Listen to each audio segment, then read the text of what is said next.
Big Picture segment, and today we have a very special guest, Vijay Kedia, Managing Director of Kedia Securities. He's very popular with investors because personally he's also been a great investor both in terms of identifying multi-bagger ideas and also identifying some themes. So Vijay, fantastic to have you back and thank you for joining us. Thank you. Now I was scanning through your Twitter account over the weekend, and you've been quite bearish for about 5-6 months now. Your tweets have been indicating that there's a party in the mid-cap space which had started in the month of November, December and Jan, and the party had to end. So if your view was bearish, how come you've not raised cash? Because as per my understanding is that you're fully invested in this market. So you've been talking bearish, but you've not done something which is in sync with your thoughts. Exactly. Your action has not been in sync with your thoughts. You know, Nikunj, the thing is this, that I remember one dialogue of old Hindi movies where the gangster tells the hero, तो बरखुदार हमारे gang में आना तुम्हारी मर्जी से जाना हमारी मर्जी से है. So yeah, something like that. So my investment in market actually does not, the exit does not depend on my own thing, on wish. Okay. So because I am mostly investing in all illiquid stocks. So until unless the performance of my company and the performance of the market is not excited, I cannot get an exit. So this is the first thing.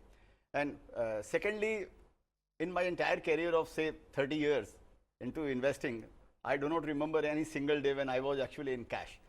Even if I sell some shares today, I cannot hold the cash in my bank maybe not more than 5 days, 10 days or maybe a month. So I am okay, I am happy about it because you can say that cash is enemy for me. And it reflects in my spending habits also. Suppose if I have 5,000 rupees in my pocket and I go for shopping, so that 5,000 rupees will be spent. No, but suffice to say that by making that or having that sort of stance, you're not putting incremental cash in the markets at these levels because you're bearish, but you're fully invested still. Fully invested. I do not have cash, only to feed. That's it. I do not have and cash. shop. Okay, but you know, given that the magnitude of the fall has only gotten accelerated in the last 2 months, that's February as well as March, how is it that 6 months back you actually saw those signs and indicators that were reading that there is a correction in the coming? No, because it's a very set pattern of investing, you know. What happens, I will give you one example. Whenever the boom in real estate comes and it is about to be over, that time what happens? The clerk who is working with the real estate agent, actually he becomes agent. And the real estate agent, they become investors. And the investors become developers. And once they become developer, that means they are God. Then the God who is sitting up, actually he doesn't like that story that he has become God only. So the downturn starts. Same thing happening in the stock market also. Sub-broker becomes investor, investors become consultant, consultant become fund managers, and fund managers becomes God. Then you know what happens. So all these signs were there in the market. It does not mean the market is going to fall further from me. I'm not saying that. Because one thing which I did not like in the market was the euphoria. So what I felt that the euphoria should die down doesn't mean that stock will go down 20% or 30%. It depends on stock to stock. But the sentiment had become so excited that people have really become blind. If you talk to somebody about that market is going to fall on Twitter, they will actually come biting you. So all these things actually I realized that maybe this is the time that market should go down. Although I was invested 100% at that point of time, even this point of time also I am invested 100%. If you had an option to, let's say, create a leverage position and invest right now, do you think this market is looking attractive? Again, you're fully invested, but I'm sure you've got capability to raise cash, borrow cash, and deploy back into the market. Are you smelling and spotting that kind of an opportunity where you want to go all in? You see, it depends on what is your approach to the market. If you are investing in a business, or you are investing in the market, or you are investing in the stocks. If you are investing in the business, then I don't mind, which is my approach. Then I don't mind borrow the money and invest into a stock. Provided my horizon is for 10 or 15 years or 20 years, which I am talking about the long-term investing. But if my approach is to invest in the stocks or the market, then actually I think I need to ask my astrologer or my technical chartist where success rate is 10% or 20%. No, the reason I ask you this question is because we have a common friend, Rakesh Jhunjhunwala. And what Rakesh Jhunjhunwala often has claimed on public platforms is that when he spots an opportunity, he bets on that stock or that idea disproportionately. In your case, when you identified Atul Auto, or for that matter, when you identified Sarah Sanitary, you aggressively bought into those stocks. You were owning 5, 6, 10% equity in the company.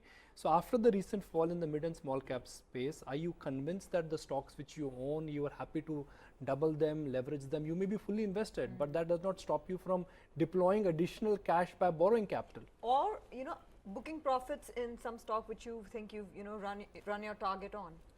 No, that might happen. I can book my profit any day. That I myself, I don't know. And so far borrowing is concerned, I don't think that market is so cheap. What you are talking about, Rakesh actually made this statement maybe in 2013, when stocks were very cheap. Now market is coming to that level at a reasonable level. When I bought whatever stocks you are naming like Atul Auto and all those shares, they were available dirt cheap at P ratio of 5, for example. So I don't think this market is so cheap. So I'm happy with whatever I am holding. If I stay put, if I keep on holding to those stocks, I am happy with that. But some of your profits have come down obviously from the top, which doesn't worry you at all. You believe that it's a market, it will eventually go up and the losses will be made up for. See, worry Notional. and investing, you know, that these things go together. Okay, so profit is coming down, my age is also coming down. So what can I do about it? Nobody can do about it. And this is what one should always understand in this market. That's it. You are investing. If you are into investing is a stressful business. Okay, blood pressure and diabetes, they are early visitors, you know, to an investors. So the moment you come out from all those things, that it doesn't worry you. All these shocks and downswing in the market should not worry you at all, because otherwise there is no point of your success. If you are not having a good health, if you are not happy, if you are not having peace, then what is the purpose of your millions? But Yeah. Mr. Kedia, I think we still need to come back to the point that, you know, you are sounding a bit cautious about the markets going ahead. And for your, you know, hundreds and hundreds, thousands of followers out there, you know, they'd be saying, what are the signs that you are seeing to make that call?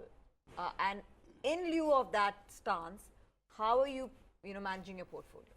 No, as I said, this market is not very cheap, and I expect this 2018 to be very volatile. Okay. Why?